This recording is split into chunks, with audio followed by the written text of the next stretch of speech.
Rockwell. I'd like to know, are you really ready for some super dynamite soul? And thank you, because now it's start time.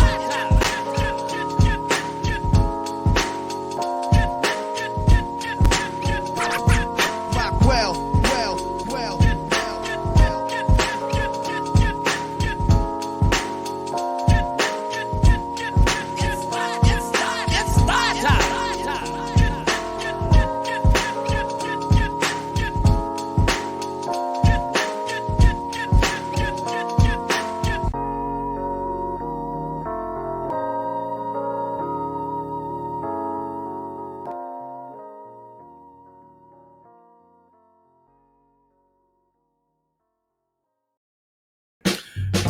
Salute. This is DJ Rockwell, the nation's #1 DJ. Welcome to yet once again another podcast, another episode 27 of the Rockwell Radio Show. Welcome. It's 7 o'clock Saturday on the East Coast, 6 p.m. in Chicago and 4 p.m. in LA. And we got an excellent show once again, one of my most passionate subjects, one of my most favorite in the world subjects. Yeah, Vaughn, you talk about Islam. Yeah, Vaughn, you talk about politics. Yeah, Vaughn, you talk about DJing. Ding, ding, ding. That one. Today, we're going to bring on some industry leaders. We're going to talk to some people who are professionals, not just in the craft of DJing, but they parlayed their passion for DJing into viable businesses. Notice I said businesses, plural. Today's going to be one of those days where you're going to need to stop what you're doing and get a pen and a pad. Matter of fact, I'll pause, I'll wait. Because what you're going to need to do is take notes about how you too, if you're a DJ, you can parlay what you do, your passion, your talent, your skill into the value that it is worth. I've been DJing for over 20 years right now, but it wasn't until the last several years that I realized, you know what? I can actually make some good money if I know what I'm doing. So before we go on, we want everybody to take a moment to share the show, hit the like button, hit the subscribe button. If you're watching again on YouTube, go ahead and hit that subscribe and like. And if you're watching on Facebook, go ahead and hit that share and like. Tag a DJ, tag a DJ, tag a DJ. Let's get right on to it.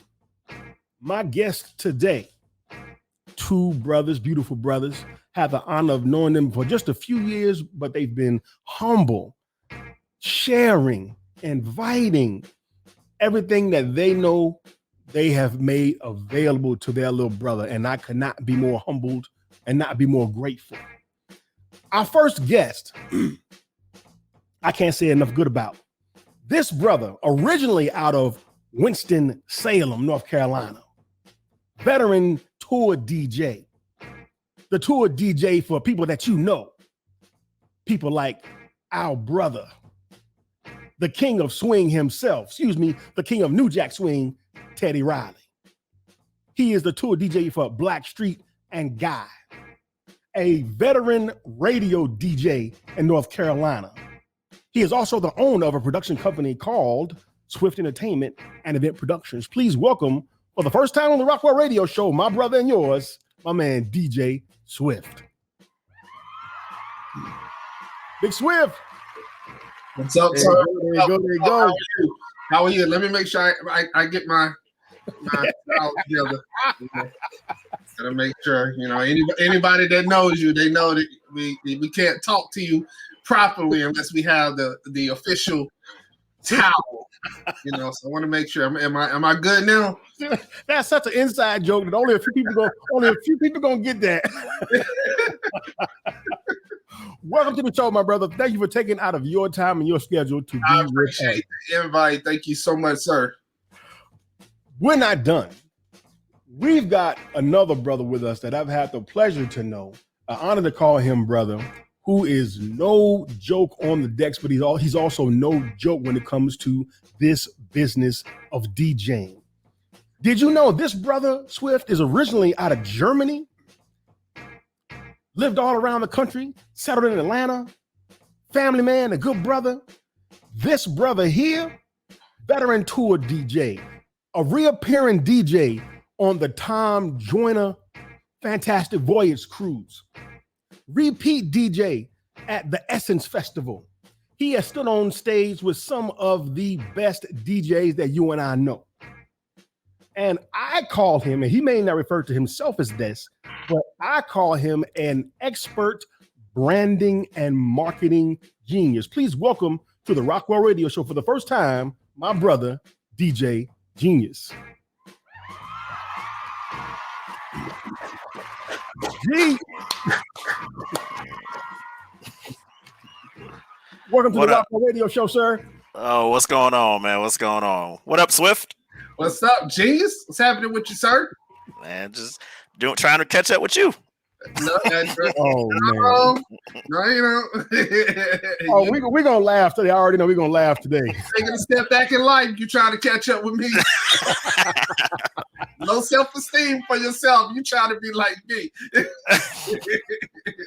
Right now, you're tuned into the Rockwell Radio Show. My guests, as you just heard, are DJ Genius and my brother DJ Swift. Now, I looked at your resumes, and there's no way on earth that in this brief moment that we have together that I could have included all of your accolades in that introduction. So, if you will, just tell my audience just one or two more things about your career, about your accomplishments that they should know.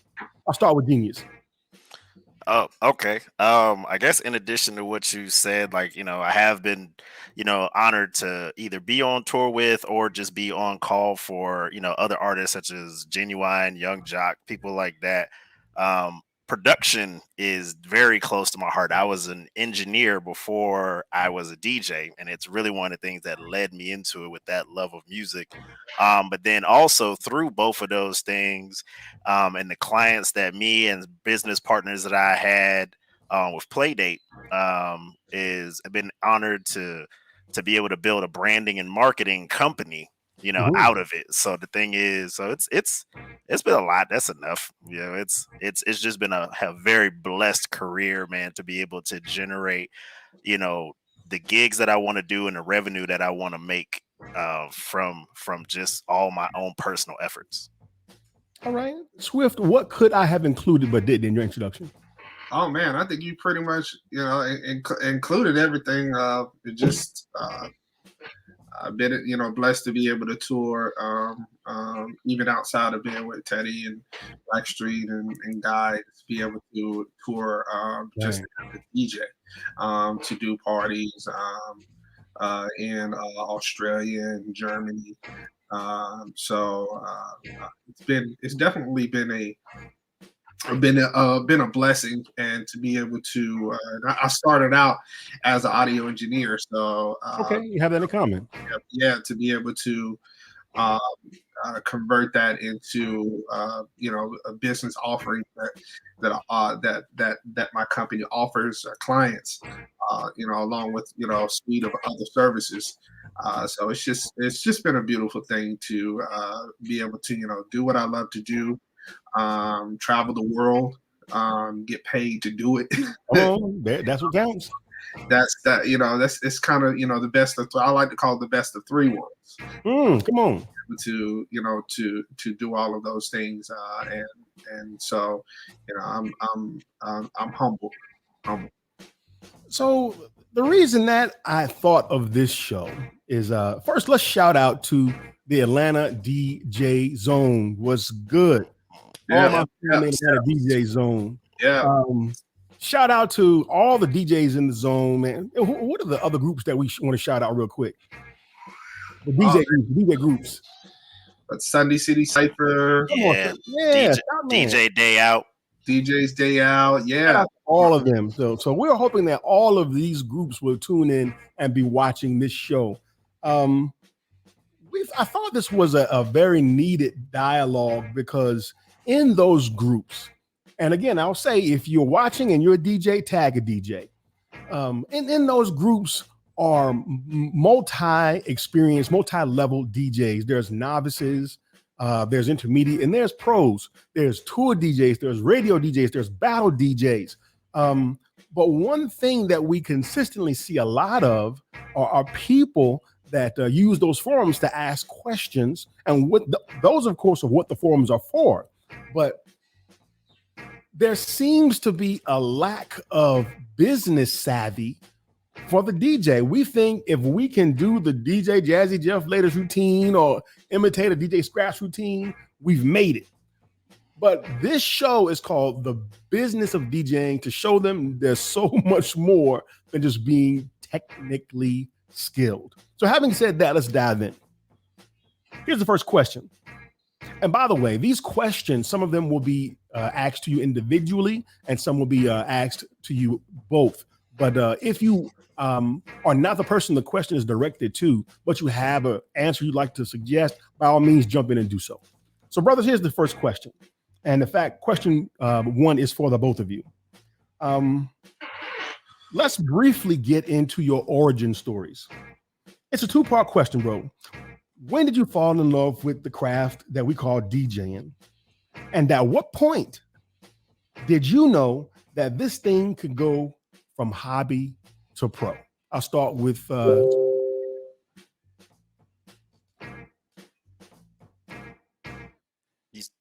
you said start with Swift. Oh, start with yeah. How's this? I was about to swing throws. Nobody moved. It was a noise. We couldn't hear what you said. Okay. Oh gosh, I started DJing. Is actually a really interesting story. When I was in elementary school and middle school, I was just this terrible kid. That I was just always into stuff. I was smart enough to get in trouble, get in enough trouble in school to get suspended, but not enough to justify getting expelled. They kind of knew me in the office. They knew me by first name in the principal's office. And so in seventh grade, the typical middle school dance, the seventh grade, and the organizers of the teachers, they told the DJ that there's going to be this kid that's going to bother you. If and when you do see him, just send him to the office. We'll take care of him. Don't worry. And I wanted to be a DJ so bad. It was just something about a turntable that fascinated me. Its inner workings, how it took whatever it is on this piece of wax and created music from. And so, I cut class. And I met the DJ in the gym. And I was all up in his records, all up in his truck, trying to help him unload the records and things like that. And so he instead of him sending me to the office, he embraced me. Okay. That was actually I credit that as being my first event, 1991. My middle school dance. And a few days later, I got called to the office, and I just knew that I was in some kind of trouble. And I got this envelope, and it had $15 and a business card in it. Now, $15 in middle school, that's a lot of candy. You can get the pizza that they imported in. I'm talking about the Domino's pizza, not the school pizza. I'm talking about the pizza that got imported into the school. You have to go through a different line to get to. So I thought I was the man. This car, and I took it home to mom, and excited. And mom called the man and said, I don't know what's gotten into this boy, mom, but it's something that you've done. And so they just got to talking, and she was telling him about all of the trouble that she was having with me, and he made me he made me a promise. He said, if you straighten up in school, I'll not only teach you how to DJ, but I'll teach you the business of DJing. And from a troublesome kid to an honor roll kid. And that was it for me. I needed someone to pour into me. And when he made that deal with me, I said, no problem, I'll do it. And he's my godfather today. So, how about it? Still know him. Yes, he's my godfather today. So shouts to Mr. Bill's production, Bill McLean back in Winston-Salem, North Carolina. That's my man. I love him to death. All right. Genius on you. Wow. My origin story is nowhere near as deep as that. I got into DJing. I was in my mid 20s, and the short version of it is I I always loved music, and being an engineer, being in an engineering school. What I did was I was one of those cats. We built our computers and things like that. So what I did was I had the big CD booklet that a lot of people have, where you have all your CDs in there, and that's what you play in the car. Right. So. But then the problem was that you play the CD. If you scratch your CD, now you got to go buy another CD. So I was smart enough that we had the first CD burners back then. So I would make copies of my CDs and then play the copies, but leave the originals back in my room in the case. So I was actually unintentionally creating one of the first digital DJ libraries, unintentionally, Wow. just because you had to record it into your computer before you could burn another CD. So in my computer, there were all these folders already of all the different albums that I had. So then it was a no-brainer where I was like, wait a minute, I can create my own CDs, or I could use media player, and I had my computer plugged into my stereo. Come on. And I used to have parties where I just create a media player playlist, and just have all the right songs for the party. Wasn't even trying to be a DJ, just had a lot of house parties with me and my frat brothers. And then one day I remember thinking, I hate during the party where the music on one song would die down, Come and on. then you got to wait for the next song to start, and you got to listen to it. And all I was thinking was, I wonder if there's something I can get that will just blend them together for me. So I did my research, and I was like, I found one of the early versions of virtual DJ, because this is in the 2000s, probably like 2004 or something like that. And so I found this early version of virtual DJ, and it had an auto mix function, but then it lets you, play with it and mix your own stuff. And so next thing you know, I used to come home from work, and I would sit in front of my computer. I'm still in my suit from work. And next thing you know, I sit there, and it's like 2, 3, 4 hours to go by, and I've just been sitting there mixing.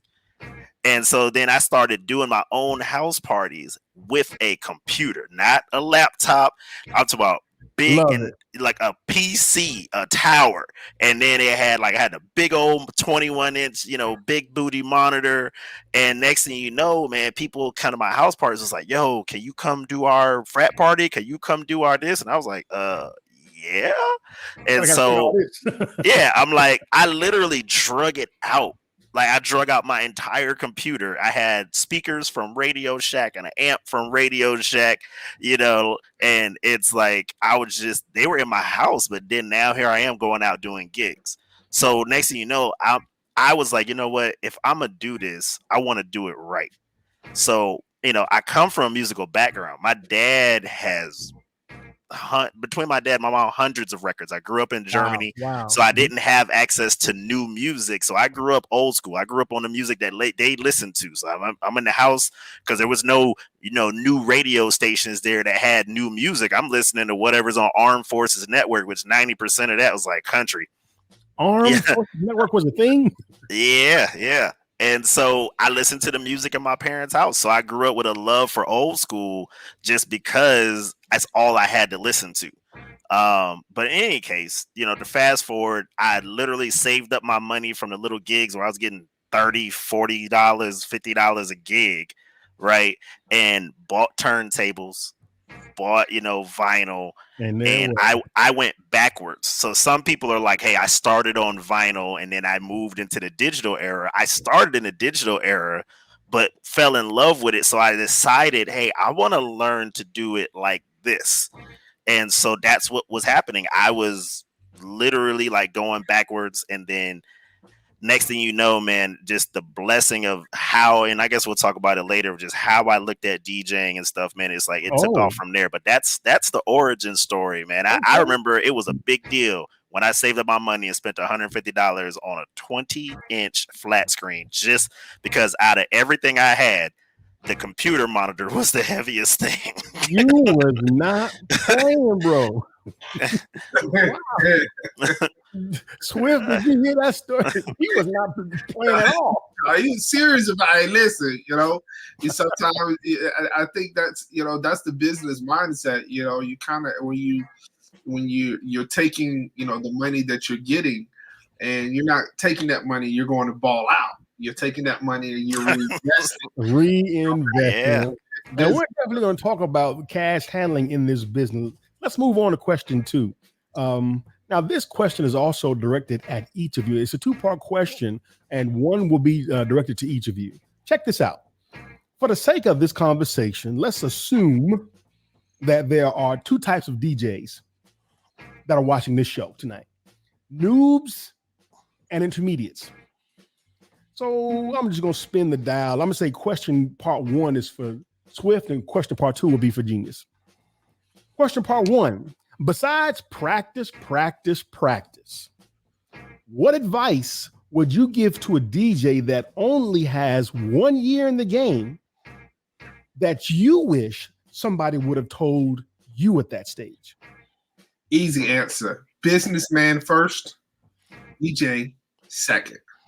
Businesswoman first, DJ second. Now you want to expound on what that means? Absolutely. So people get. Of course, it's easy to become a DJ now. Everybody. DJing just doesn't seem such a far-reached thing that's difficult to get into. Now you can just go get a laptop, got a whole bunch of music, go download it, and poof, you're a DJ. But one of the things that's going to keep you in that longevity is that there are some things that poof, you're not going to have, and that's this savvy. So when it comes to DJing, yes, it's great to get the skill set to become a DJ, but you've got to first be able to sell yourself so that you can get hired to DJ. So that's why it's business first, businessman first, DJ second. Genius.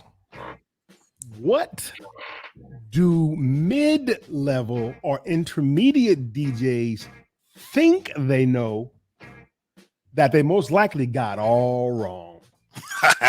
Just one thing? we only got 60 minutes. Yeah, we only got an hour, right? Oh my gosh. I think I might focus on 2 things. Well, it's a few things, but I'll give a couple things. One thing is they underestimate how many other DJs are as good as them. Especially considering what Swift said is now that DJing got easier to get into. Not easier to be good at it, but easier to get into. And actually, it could be argued that it's kind of easier to get good at because some things that used to require, learning how to do it now are done in the software or something like that. But they underestimate how many other DJs are as good as them. How about that?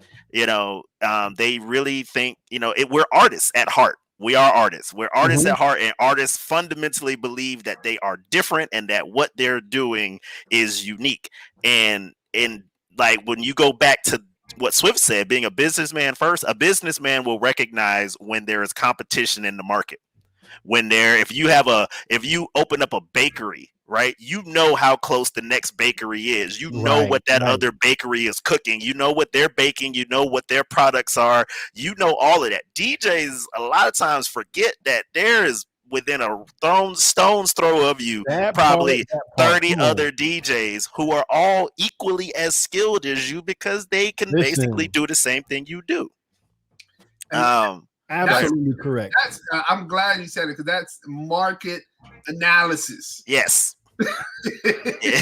Business. It is. So that's the first thing. I think the second thing that mid-level DJs do is they don't understand how to value what they do and what they offer. One of the biggest lessons, and like I said, I'm sure we have more to talk about later. One of the biggest lessons I could teach the people who come through my lab or the students that I have is I teach them how to invoice. I teach them how to invoice and how to separate what they do into profitability, how to understand, hey, this is what this is worth. This is what you're spending. This is what you're making. And if you want to do this full time, and that is the key too, because some people it's a hobby or whatever, but if you want to do this as a business, you've got to think about it different. And we're going to get into that specific question a little bit later in the interview, but you tapped it. Matter of fact, since I'm talking to you, Genius, this next question is directly at you. Brother, as long as I've known you, I've never heard you personally say that I'm the technically skilled guy and scratching and, that's your bag. Never heard you say that. But yet, you stay booked all over the country. You get repeat clients, big corporate contracts. So what skill sets should DJs make it a priority to learn if their goal is to stay booked all the time?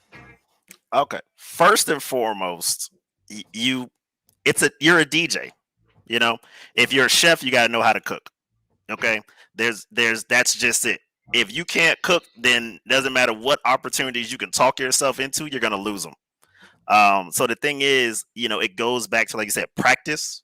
It goes back to fundamentals. It goes back to saying, hey, once again, remember, there's 30 other chefs all with about the same skills as you. So if you can't figure out a way on these turntables or in your performance to separate yourself from them, then you're always going to have a struggle getting repeat clients, because a lot of clients know that they have other options that can do what you do, and now it's just a race to the bottom. They're just going to say, hey, it's 10 of y'all that I could hire that I have the same effectiveness in my event. I'm just going to pick whichever one of you is cheapest. Is the cheapest. Wow. So you get repeat clients a lot of times, or you get repeat clients at the level that maybe Swift and I fought our way to. These clients, number one, capability. Number two, do you do solid business with them? That's what they care about. They care about, are you unique enough to get on the stage and give their crowd a memorable night? But secondly, and probably just as important, is can they depend on you? Are you, are you a top tier businessman or woman? Dependability. Wow. And that's not a subject that's often talked about when we talk about DJs. If you want to add anything to that, or we want to move on? I mean, how do you follow up with that? You can't. I think you hit it right on the head as relates to dependability. One of the things that irritates me the most is DJs that overbook themselves. Oh my goodness, it happens. It irritates me.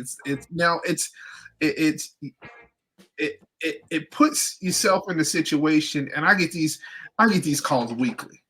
The last minute calls, for whatever reason, the DJ didn't show up, or the DJ's not going to be able to make it, or whatever the case may be.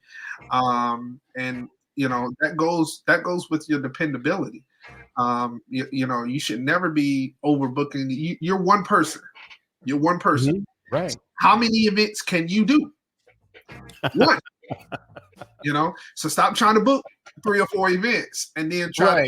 Right. I understand what they're trying to do is they're booking 3 or 4 events, and then they figure out which one pays the most, and then they take it. Yeah. And story of my life. Right. And we can't. You can't do that because it devalues DJs altogether. So now your client is correct. All of the DJs are going to be like this. So you know what? Let me just get a iPod. Get my tablet, plug it up to some speakers, and that's what we're going to do. I've gotten tipped before from clients just because I showed up early. See, and we think people aren't paying attention to these kinds of things, but they are. Wow. one of the things I asked my client, and I'm glad you said that, Genius. One of the things I asked my client, as a matter of fact, the event we just booked today is a corporate client, and it just wowed her because I asked her this. I said, "What's the earliest we can get in to set up?" I say that all the time. There you go. Earliest, even though it takes me an hour and a half, possibly to set up. Okay, what's the earliest that we can get in to set up? Well, as early as you like. All right, we'll be there in the morning. Because if a table doesn't work, now you're scrambling. Yep, if exactly. Doesn't work, now you're scrambling. So the earlier, the better. Every time you DJ, you do a sound check. Exactly. And the sound check needs to be completed at least an hour before. 1 hour. Now, 1 hour. I hope that you all are taking notes. You're tuned in to the Rockwell Radio Show. My guests are DJ Swift and DJ Genius. We are at the halfway mark. We've got more questions coming up, but we're going to take a quick 60-second break. But again, if you are watching via Facebook, we want you to go ahead and hit the like button, hit the share button. And if you are watching via YouTube, please subscribe, because this is the kind of conversation that we love to have here on the Rockwell Radio Show. So stay right there. We'll be right back in 60 seconds.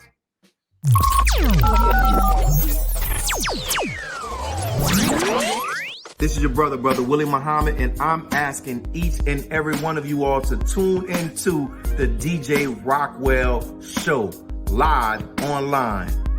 Peace. Peace.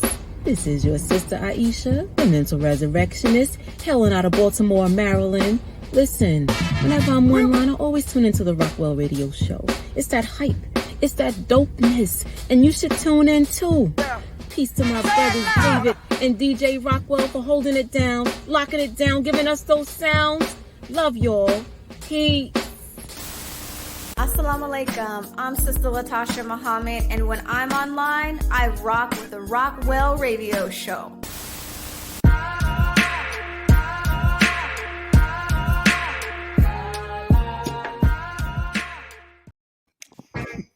We are back, and I see my brother he got his towel.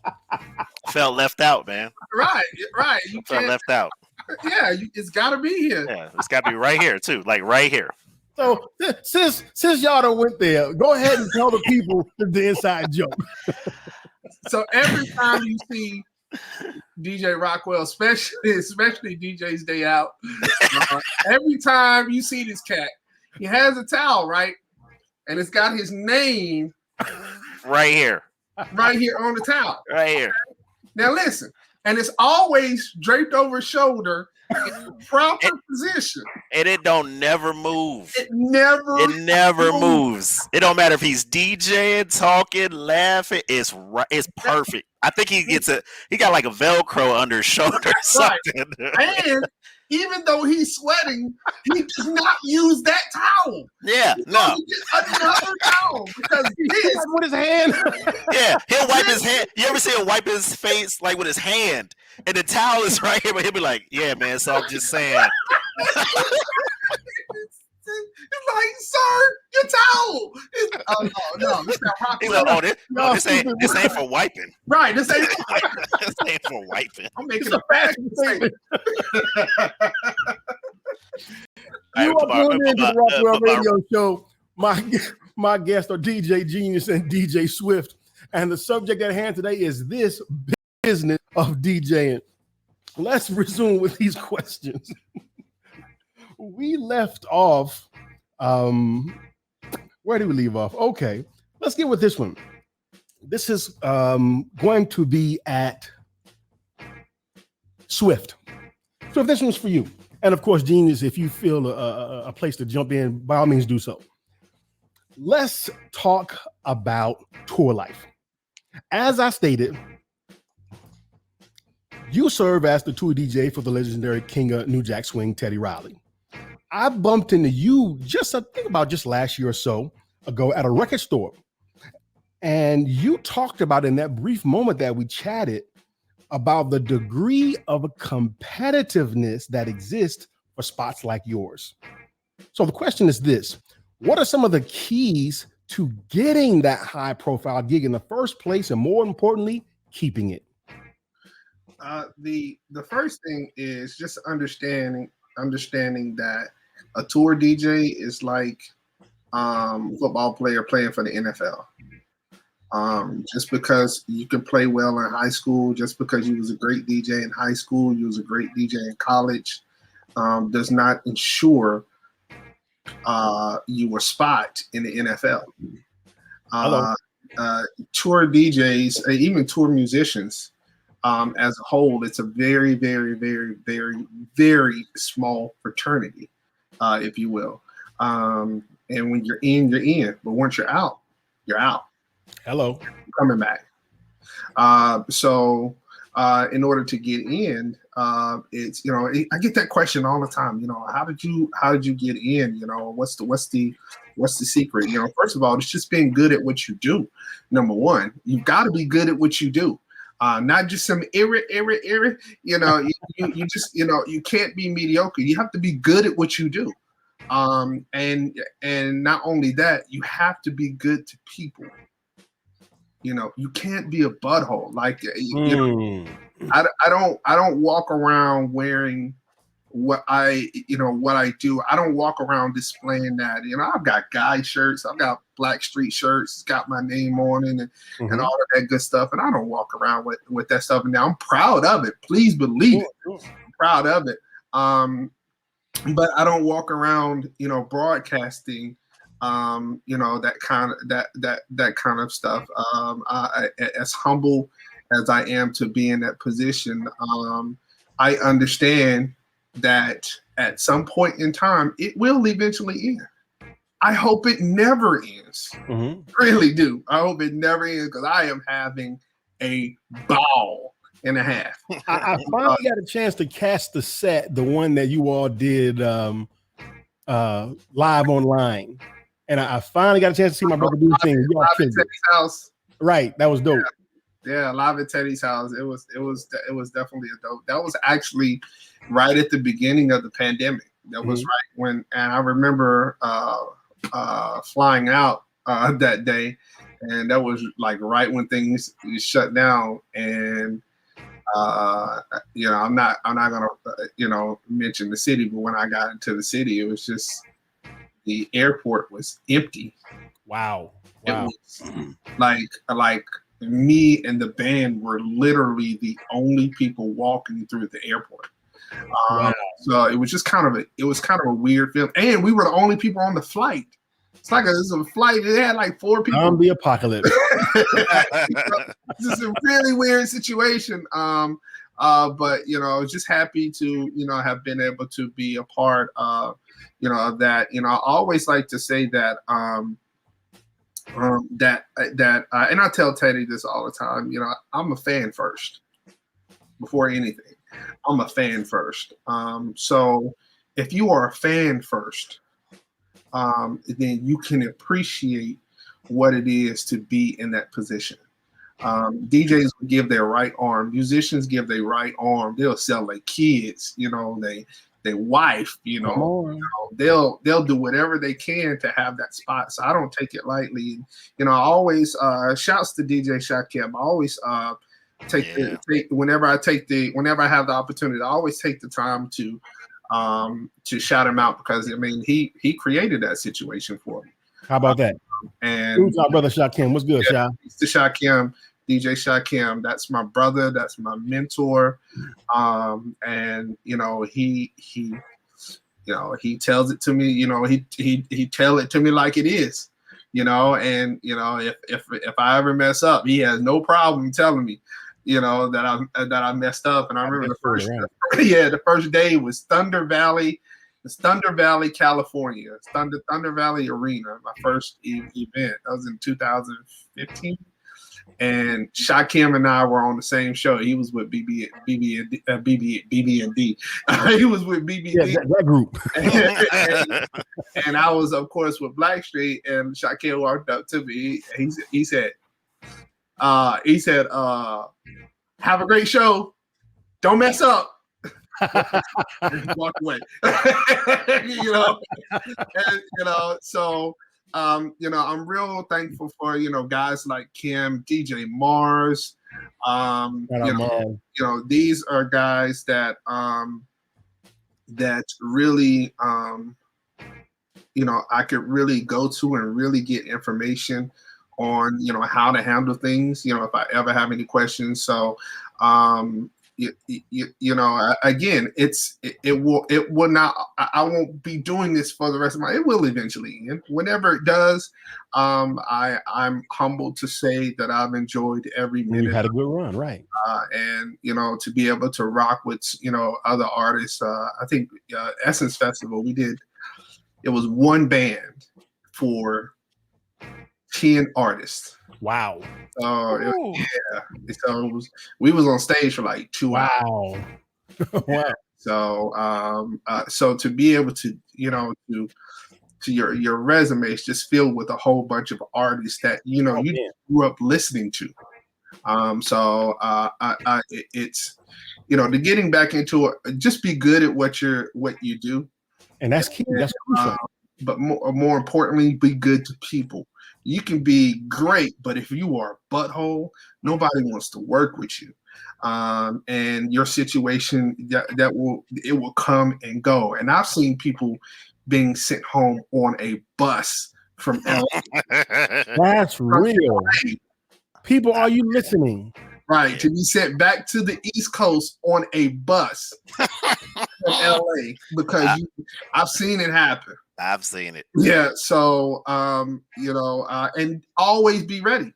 That's the last thing. Just always be ready. Key one. That's a key point. Genius, I'm gonna jump right to you. We're gonna keep it moving real quickly here. Genius, I will always personally be grateful to you because you once gave me a shot at opening for you at Playdate. I'll never forget this day. It was a great day, great night. So after I played my set, I stood back and I watched you and Jason tear this place apart.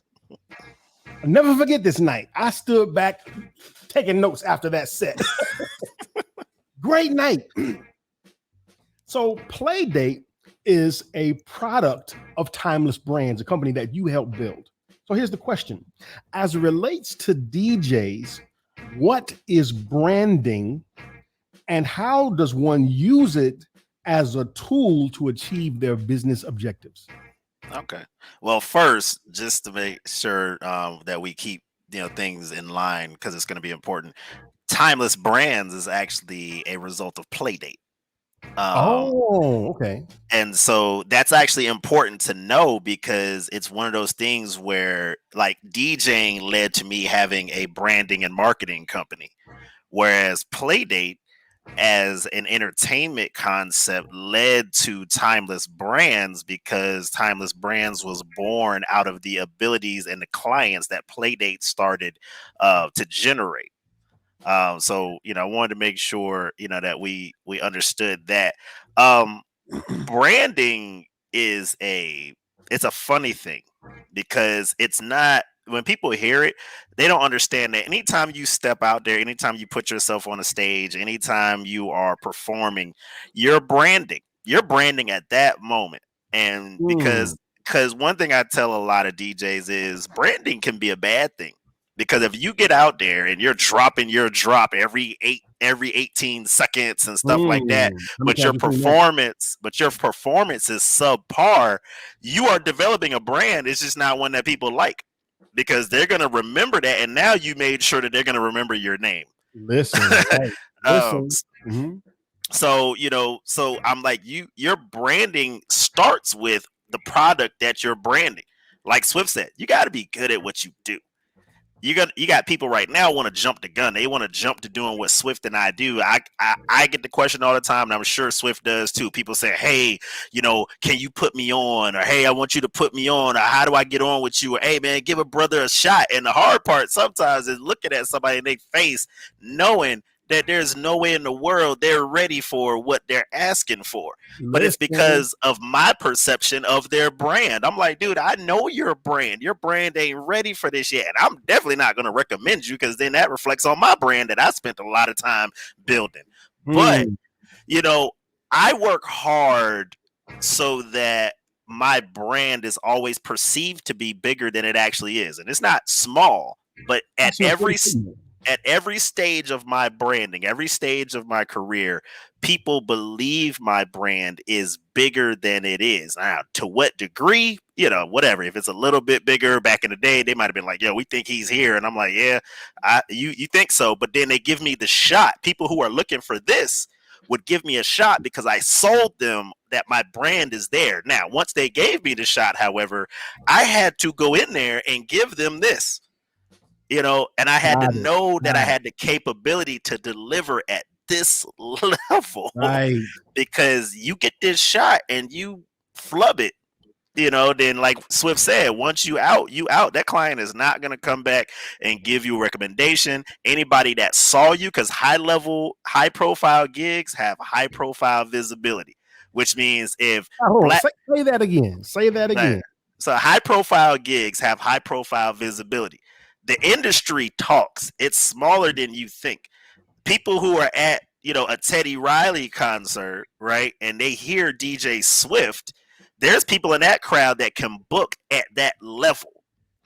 And so now they've heard DJ Swift, they've seen him rock at that level, now they want to talk to him. But if they heard DJ Swift and he was mediocre or worse, now they're thinking in their head, mental note, never hire DJ Swift. So then when Swift goes out and he might meet these people at the after party and he's politicking and he's like saying, hey man, so y'all heard y'all got something going on, you know, what's up? And they just politely just like, oh man, you know, we'll let you know. Give me a card, I'll call you. And you never know. Call you. Yeah. I'll call you. Right. Yeah. Right. And so, you know, I always say this, that no matter what I teach somebody about branding, it is always going to come back to the product. It's always going to come back to who are you? And you know, I think DJ Nabs, you know, I was blessed enough, man, that he spent some time with me for a few years, man, like from what he saw in the Tom Joyner cruise. And Nabs told me, he was like, hey man, you got to get better. and I had made it to the Tom Joyner cruise, and now he tells me that, hey, you still got ways to go. And he taught me that, man, it's levels to this. You want these opportunities, you want to be somebody's tour DJ, you want to be in front of the amount of people. Okay, well, right now you're good enough for, you know, some good clubs and some this, that, and the other. He told me, he said, this week it's me on this boat, and he's the person that says, watch me. And I say that to the people that I train. I was like, listen, watch me, watch what I learn and watch how I do it, and then go out and figure out if you can do it. But he'd be like, watch me, watch Cut Creator, watch DJ Scratch, watch Chill Will, watch Dummy, watch Wiz, watch D Wiz, you know, watch, you know, Touch Tone, the blind DJ. Like, this dude blind and murdering a set. Wow. Like, I'm talking about, like, and I was like, I would sit there all week. I'd be at everybody's set. And it made me realize, like, my first year or two on that boat, that I thought that I was somewhere that I was not. But I tell you what, I got there real quick, because I was not going to be satisfied until I could turn in a performance like those dudes did. Man, that's so important. And the hardest thing for me to hear what you said, and I'm sure other DJs might be able to feel this, is to have someone else tell you you're not ready yet. That's like a stab in your, and you think, man, I'm doing this for 20 years. What you mean I'm not ready yet? It hurt. Yet. It'll hurt. It'll hurt. Accountability in anything, in any business, in any craft. Accountability and having someone. And here's a crazy thing. It doesn't always have to be a superior DJ that tells you. Because see, there's people out there that know DJs. Teddy Riley's not a DJ per se, but I bet you he could damn sure tell Swift what it needs to sound like. Come on with that. So it better sound. Exactly. Like he produced it. Yeah, because if Swift don't do it, he can go get somebody better. He got the money at a certain level. The money doesn't even matter anymore. He's like, look, it ain't about the money. It's about the best person I could put behind them turntables. Listen, y'all. I hope y'all are paying attention. Let me tell the people once again, you are tuned into the Rockwell Radio Show. My guests are DJ Genius and DJ Swift. If you're watching on YouTube, go ahead and get that subscription button pushed and go ahead and share the show, share the show, share the show. If you're watching on Facebook, tag a DJ, because right about now, we got some professionals with us and we're discussing this business of DJing. Let's get into, I think, might be one of the stickiest subjects that we talk about in the zone 1,000 times a year. Let's talk You're about not a DJ. You're not hashtag. You're not a DJ. In the conversation. Oh, that's not. I knew that was going to come up. but this question is even more so than that. Let's talk about money. Let's talk about where DJs make their most vital mistake, deciding what to charge. It wasn't until I started talking and interacting with y'all that I realized, damn, I'm leaving money on the table. So here's the question. What are some of the biggest mistakes that DJs make when it comes to quoting a rate? I want both of you to chime in on that, please. So it's interesting that every client that I book, 99.9999 repeating decimal, 99% of them have no clue that I'm a tour DJ. They don't know. That's because when you oversell so much, you put yourself in such a high stratosphere. Now it's you do want to make to put yourself at a high level, sure. But you oversell so much, then people be like, "Oh, he a tour DJ. I can't afford him." Yep. I wouldn't have thought about that. They've already generated in their mind affordability. Okay, so the biggest mistakes that DJs make is that for me, that they feel like they're not worthy of what they ask for. Big one. Wow. So like I've never heard a client. I rarely. I probably have had this happen maybe twice in my whole career. Has a client ask me how long I've been DJing. So you could be a DJ that started yesterday and still be able to charge the same amount that I charge. Wow. So, but I'm willing that DJs in the comments right now are going to probably differ with you on that. Yeah, you have to get comfortable in the no. What I mean by that is you have to get comfortable with saying no. Sorry. I appreciate it. No, thank you. I got a call about my father. True story. My father and mother came down Thanksgiving maybe 2 years ago, and my father was sitting. I was here sitting at the desk. I was on the phone, and my wife is sitting at her desk, and my father's just kind of standing in the middle of the room, and I'm on the phone with a client, and I go, "Sir, I don't think you understand how this works. I have no problem telling you no." Boom. My wife goes, "Oh shit."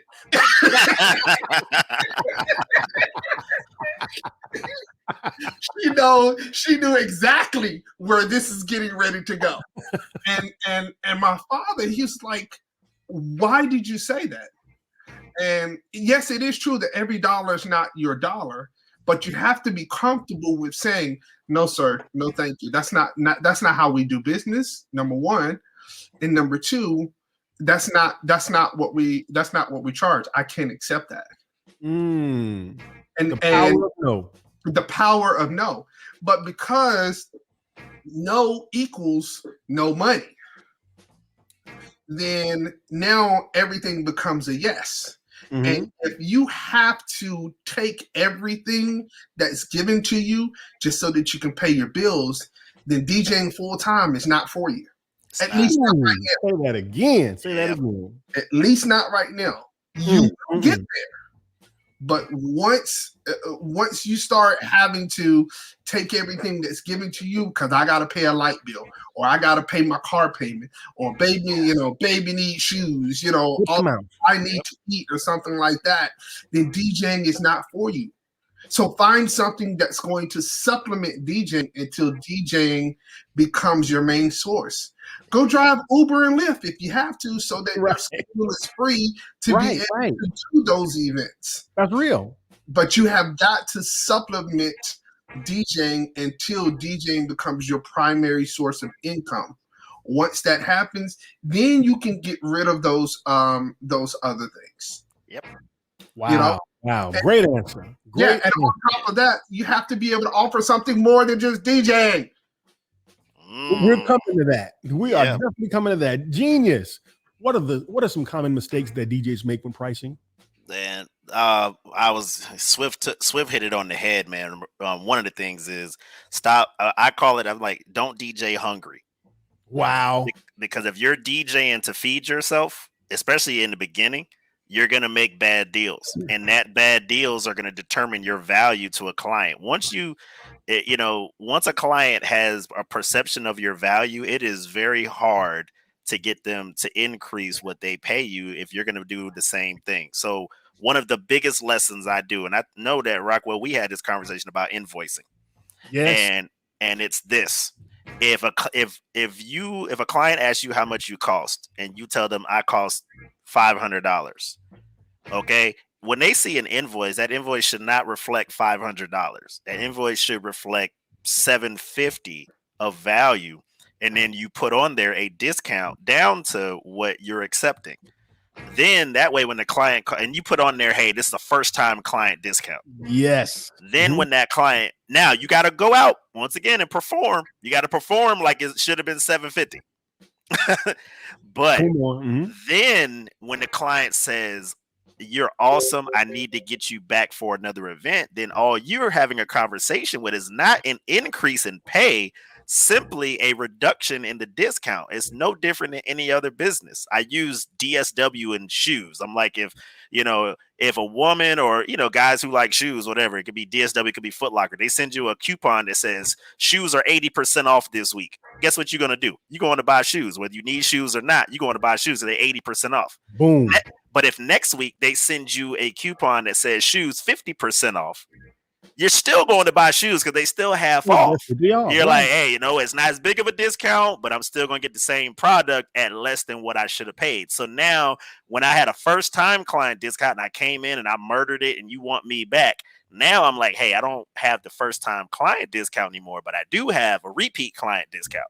And that will, instead of you paying $750, now you're only going to pay me $650. So I got $150 more to do the same thing, because if you do not do it that way and you try to go from $500 to $750, the client is always going to ask, what else am I getting that I didn't get before? Because as far as I can tell, you're gonna do the same dope performance, right? Yeah. So why should I pay $250 more?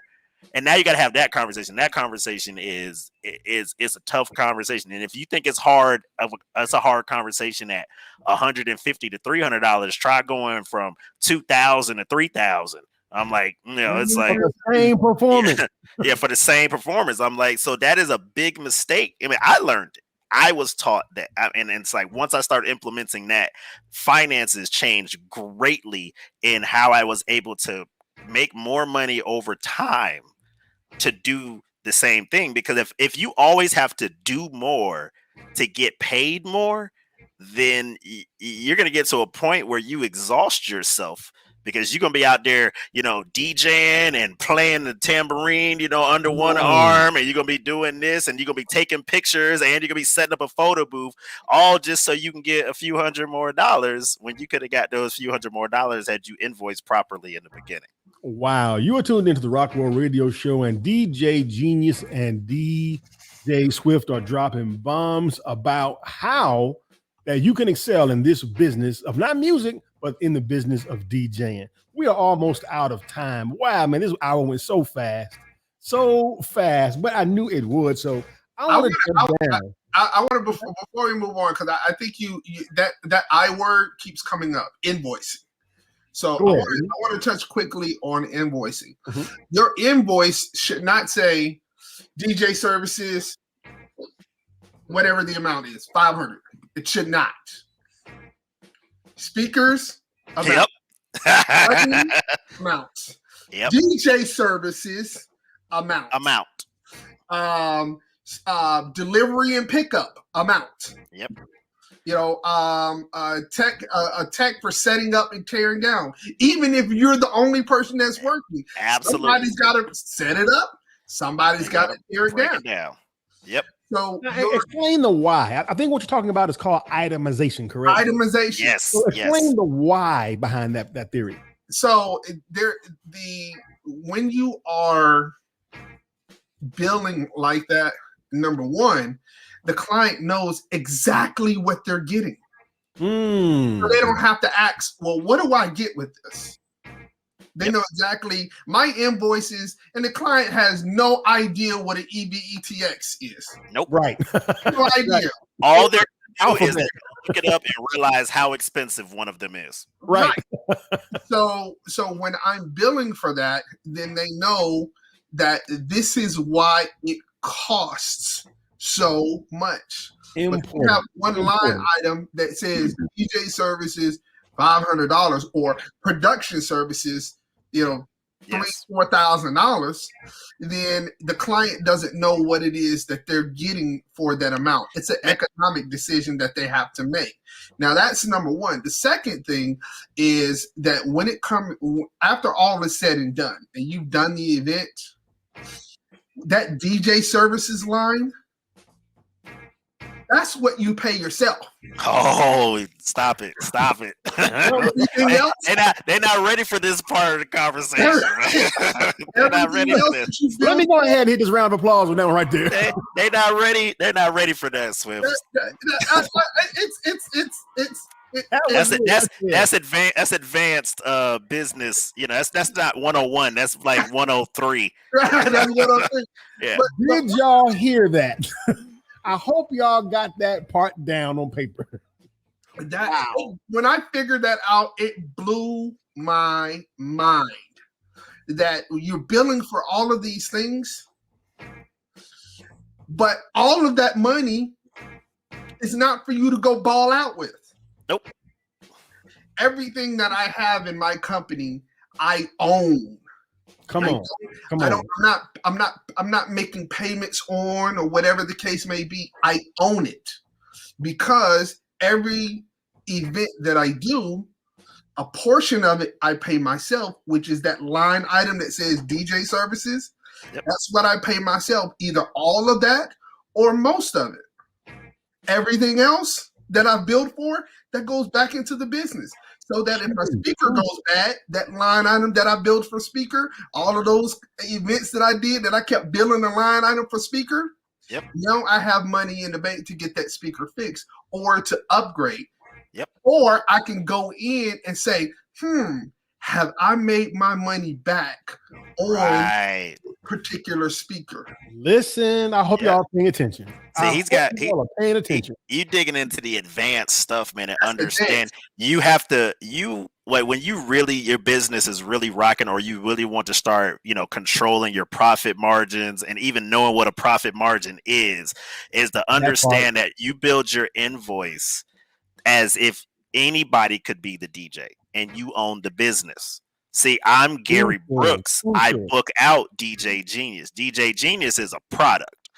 You see what I'm saying? Genius Insights is the company, is to say, hey, so whether it's DJ Swift, and And it's like you just understand that, hey, I built this project for this client. Here's everything that costs. I'm bringing you 2 subs. Those subs are QSE KS 118s. They are $125 each for a 1 event rental. I'm bringing you 4, K12.2s, blah, blah, blah. Now, once again, the client may have already told you, I got $1,000. I'm like, okay, fine. You build the invoice, you itemize it, and then you discount it down to the 1,000 that you accepted.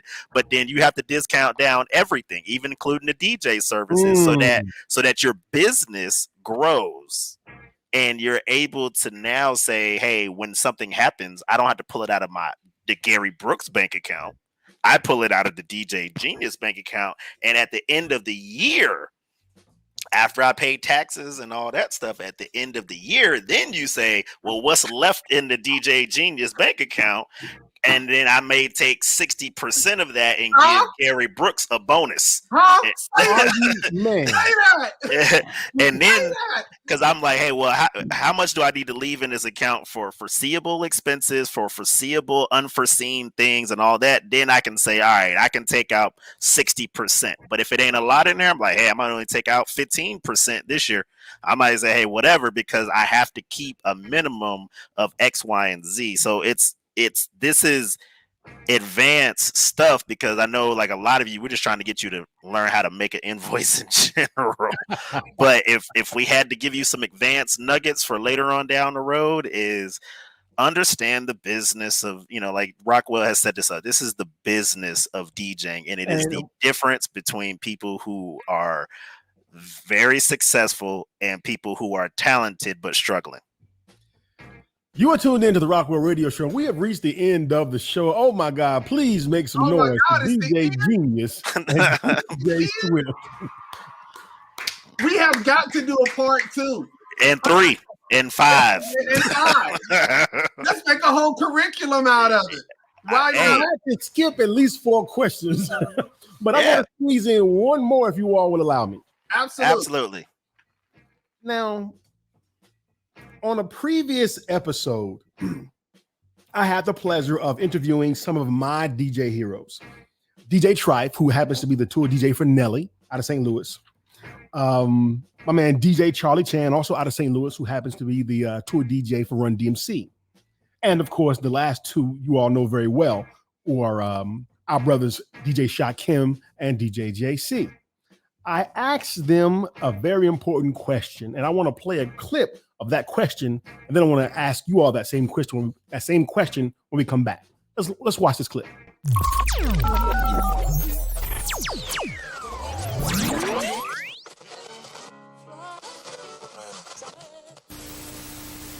What's your definition of being a successful DJ? Because you've been around for years.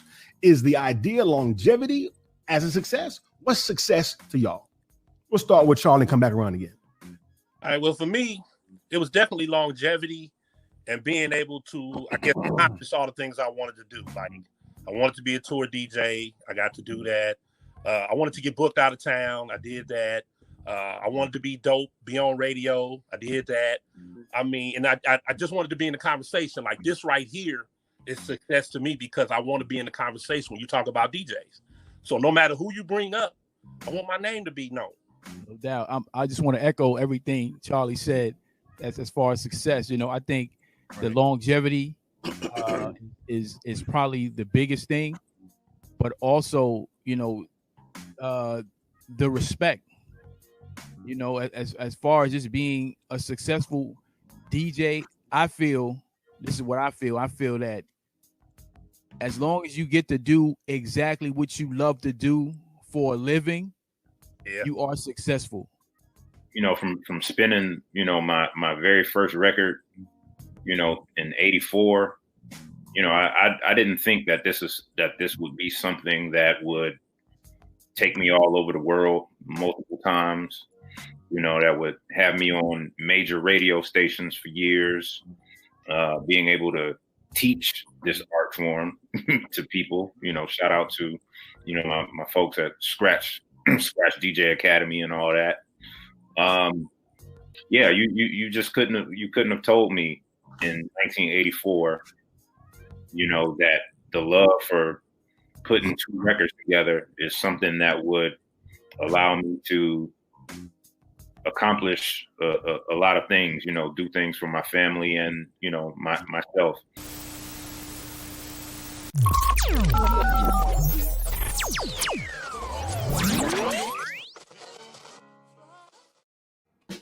So, brothers, we close the show by asking you all the same question in line with what we're talking about. How do you define success as a DJ? I'll start with Swift. Success for me is not a defined point. Success is relative. What do you define success as? My idea of success may not be your idea of success. Your idea of success just may be able to put 2 records together without train wreck. That may be success for you. Success is not a definitive point in time. It's a journey. As long as you're moving forward, as long as you are better today than you are yesterday, as long as you've made a mistake that you can now say, I know what I did wrong, and not to make that mistake again, then you are successful. It doesn't, my resume may not mean anything to anybody else, because they may not be able to see themselves, at that level. And even truth be told, I didn't see myself at that level at one time. Come on. Mm-hmm.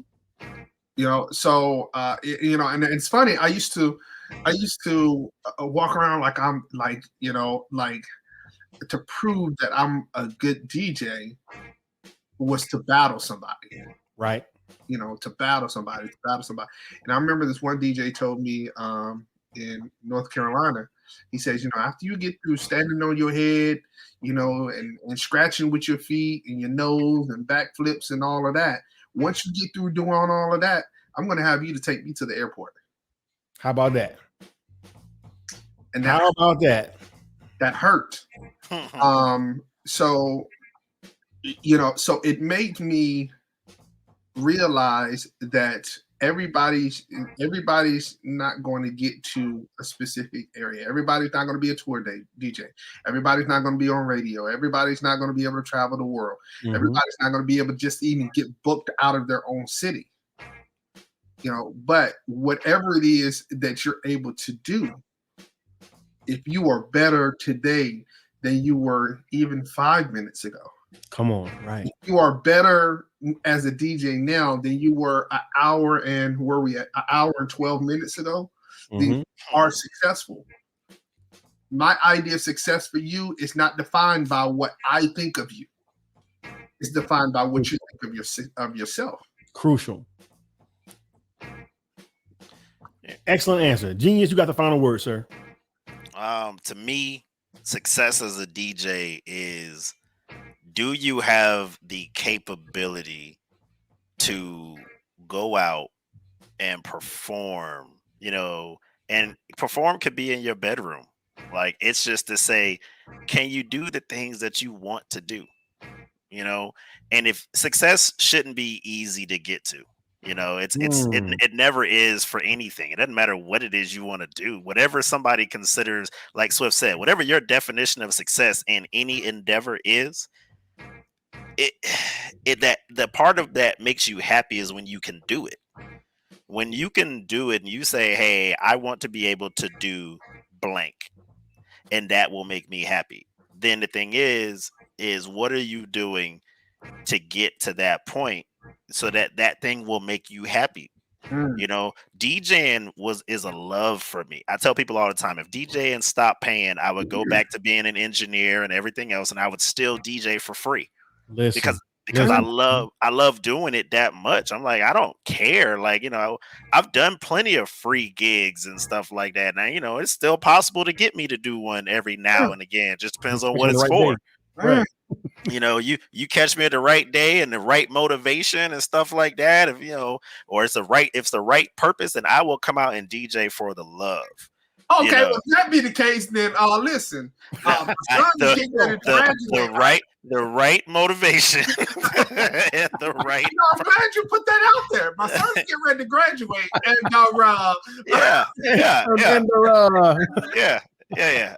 So, but that's the thing is, it's just to be happy doing what you're doing, and to be able to see a path to what it is, how you want to do it. Since we're talking about DJing, it's just to say, hey, if you could put together 2 tracks, without train wrecking it, and you couldn't before, you should be happy because you have reached a level of success. And now you can say, hey, I'm happy with that, but now I got a new bar for success. Like for me, that bar always gets moved. It's like, hey, I got to here. Great. I now feel successful, but now I want to push that bar higher. Now that I've reached that bar, I want to push it higher. But like Swift said earlier in the show, is like, at some point it's going to end. So you just got to learn to be happy along the way and not spend so much time discouraged because you don't have what Genius has or what Rockwell has or what Swift has. And say, well, what do you have? Are you killing it with what you do have? Right. And you can be happy with that, man. I have rocked parties that for one reason or another had like 10 people there. I've gotten discovered to go overseas at a rainy night at Pizza Bar back in the day, and it was 3 people in the building, but one of them was sitting at the bar rocking out with me, and we rocked out all night. It was like me and her, and every song I dropped, she just looked at me and was like, "Yes, man, you killed!" Like, and I was so happy in that moment with one person in front of me. Because I knew that what I was doing was making her happy, and then she came to me and said, right. "Do you have a passport?" And I said, "Yeah." And she said, "I am getting married in 9 months. I already have a DJ, but I want you to do it." And she fired her DJ and hired me. And it was one person in there that night. When I got discovered for Playdate, it was on a Wednesday night. DJing for my friend Cocktails, and it was a rainy night. Nobody came to the event. It was me, the promoter, a bartender, and a server. And then somebody else came in to meet with him about some business real quick, heard me DJing for nobody, and said, "Yo, who is this dude? He is DJing his ass off."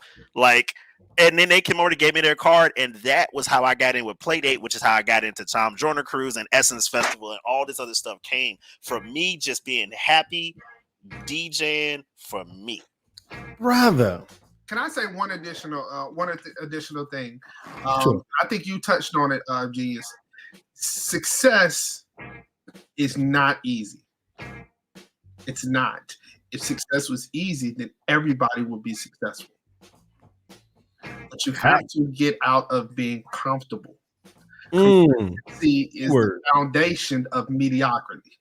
Yep. We say success is neither convenient nor comfortable. From my friend Ryan. Come on. It's neither convenient nor comfortable. And you want to know what's crazy? My very first tour date wasn't with Teddy Riley. My very, very, very first tour date was with Fantasia. That was my very first. Oh, wow. Okay. And interestingly enough, it was here in Atlanta. Mm-hmm. And what was so uncomfortable about it is that I had to drive to Atlanta. Not fly. No one drove me. I had to drive to Atlanta and do it for free. How about it? So It's never convenient. It's never comfortable.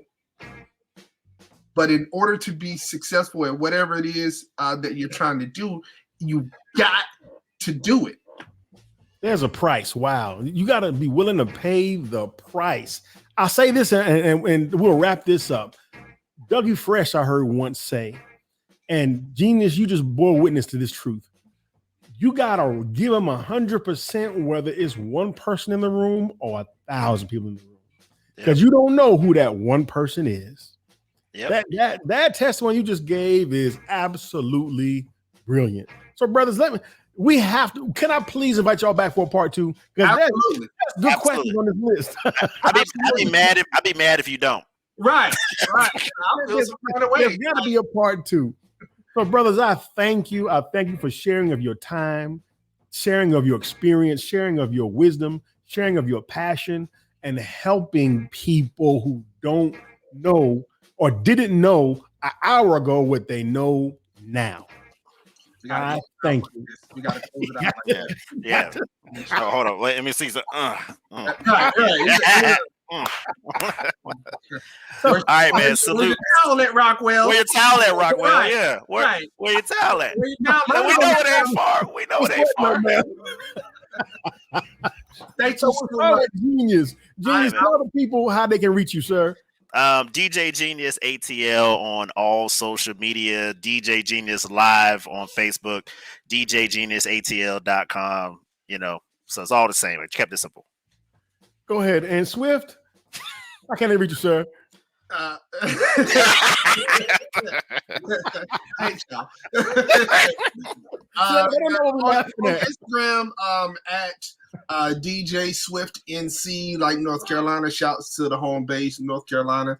My company Instagram is at SEAE Productions, not CE Productions, but SEAE Productions.